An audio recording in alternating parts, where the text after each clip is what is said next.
Hello everyone. তো ছোট্ট মোট্ট একটা শর্টস করছি। আজকে দুর্গাপূজা, আজকে বেলবরণ, আজকে ষষ্ঠী।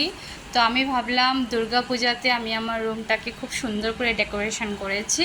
তো ভাবলাম ইউটিউবে একটা শর্টস দেওয়াই যেতে পারে। তো এখন বাজে 5:45, অর্ণব বাড়িতে নেই। আমি ভাবলাম ভিডিওটা সুন্দর করে করি। অর্ণব থাকলে কথা বলতে পারি না ভালো করে।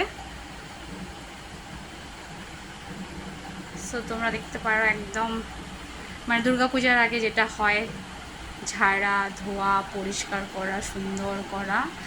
জানি না ভিডিওতে এত সুন্দর আসছে কি না, কিন্তু আমার মানে যেটা আমি রিয়েলে দেখতে পাচ্ছি এটা অনেক সুন্দর লাগছে। তো এটা অ্যাকচুয়ালি দিনের বেলা করলে আরও বেশি ভালো হতো। তো দিনের বেলা অর্ণব থাকে যেহেতু আমি করতে পারি না। তো এই আমার সোফা কাম বেডটা, বেড কাম সোফা, সোফা কাম বেড যা বলো।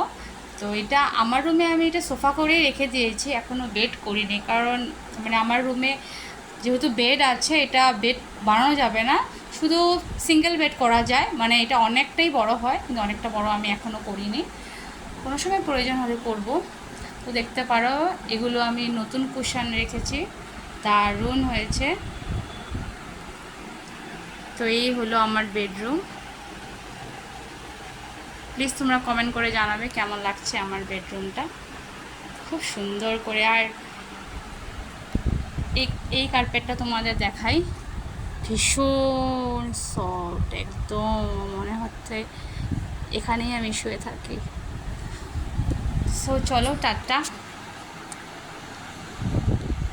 আর আমি দেখছি মাশা অ্যান্ড দ্য বেয়ার, মানে অর্ণব দেখছিল, ও দোকানে গেছে। টাটা।